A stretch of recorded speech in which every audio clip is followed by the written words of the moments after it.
से कहा जाए कि 4 साल आप 365 न्यूज़ चैनल में काम करेंगे जी। 4 साल ख़त्म होने के बाद आपको लाइफ टाइम काम नहीं मिलेगा जी। तो आप सोचिए आप किस मनोदशा में काम कर पाएंगे। जी।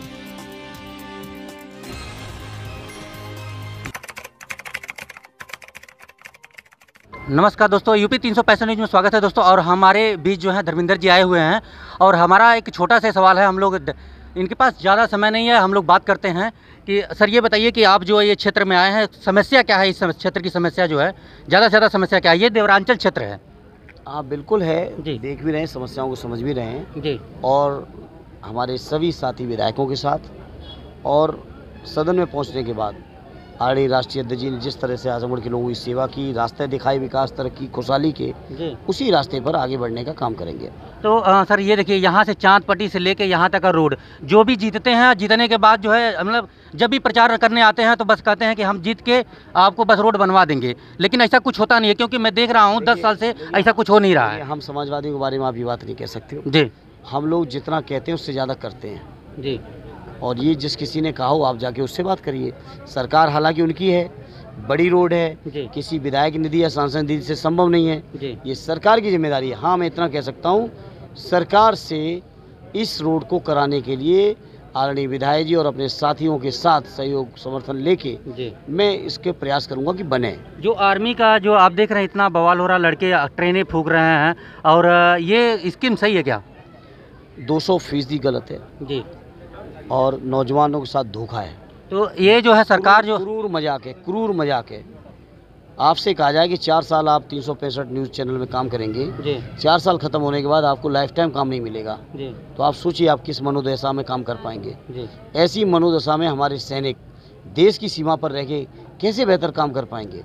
ये देश के सैनिकों को मनोबल को गिरने नहीं देना चाहिए, देश के सैनिकों को कभी चिंता में आने नहीं देना चाहिए। सरकार की जिम्मेदारी लेनी चाहिए।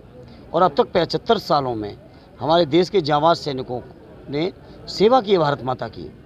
और आदरणीय नेताजी रक्षा मंत्री के तौर पे उनका अनुभव है। उन्होंने कई मौक़ों पे कहा, हाउस में भी कहा, पब्लिक मीटिंग्स में कहा कि हिंद दुनिया में सबसे ज़्यादा बहादुर फौज कहीं की है तो हमारे हिंदुस्तान की है।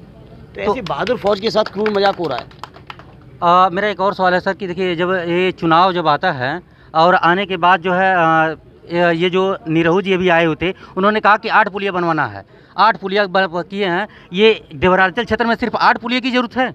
अब इसका जवाब तो उन्हीं से पूछिए जी। उनकी कई बातों का जवाब मुझे नहीं देना है। जी हाँ, एक जो आपके पार्टी में रहने वाले साथ में जो ज्वाइन हैं, ओम प्रकाश राजभर जी, और वो बोलते हैं कि एक नाचने वाला लड़का चुनाव लड़ेगा, हाँ तो आगे सदन में क्या कहेगा? क्योंकि धर्मेंद्र जी बहुत बेस्ट क्वालिटी के हैं और उसके बाद जो सदन में चिल्ला के मोदी जी से आंख मिला के बात करने वाले हैं, तो आप क्या कहते हैं? मैं आदरणीय राजभर जी को धन्यवाद दूंगा। बहुत मेहनत कर रहे हैं वो हमारे चुनाव में जी। और मैं समझता हूँ शायद मैं उम्मीदवार हूँ, मुझसे भी ज़्यादा मेहनत आदरणीय ओम प्रकाश राजभर जी और उनके साथी हमारे चुनाव को गति दे रहे हैं। मैं उनका बारंबार हृदय से धन्यवाद देता हूँ। और आदरणीय राजभर जी जो कह रहे हैं उनकी एक अपना तरीका है जी। पूरा पूर्वांचल जानता है जी। वो जब कहते हैं तो उसके कई अर्थ भी निकालते हैं जी। उनका एक अपना स्टाइल है, उस स्टाइल वो कह रहे हैं जी। और कुछ सोच के कह रहे होंगे जी। तो मेरा एक आखिरी सवाल है कि आजमगढ़ जनता के लिए आप क्या कहेंगे? बस आजमगढ़ की जनता से मैं अपील करूंगा, निवेदन करूंगा, प्रार्थना करूंगा। ये समाजवादियों का क्षेत्र है जी। आदरणीय रमाकांत जी हमारे बीच बैठे हैं जी। आदरणीय नेताजी को मौका दिया, MP साहब को 4 बार बनाया है। आदरणीय अखिलेश जी को मौका दिया, स्वर्गीय चंजीत जी को, स्वर्गीय रामनेश जी को मौका दिया है समाजवादी क्षेत्र में। तो मैं उम्मीद करता हूं, मैं इन सभी अपने नेताओं से, उम्र में बहुत छोटा हूं, कद में छोटा हूं, तो मुझे और ज़्यादा आशीर्वाद दे दें। लेकिन एक बात ये कहते हैं कि देखिए, जितने कद में छोटे हैं उतने ज़मीन में भी हैं। अब ये लोगों का अपना नज़रिया है। आदरणीय नेताजी ने मुझे यही सिखाया है कि जिस क्षेत्र के लिए काम करो, जब जनता आप पे भरोसा करती है तो अपना संपूर्ण समर्पण के साथ जनता की सेवा करो। यही नेताजी सिखाया और उसी रास्ते पे हम लोग चल रहे हैं। चलिए ठीक है, धन्यवाद। तो मेरे वीडियो को फॉलो नहीं किए तो फॉलो करिए, लाइक करिए, कमेंट करिए, सब्सक्राइब करिए।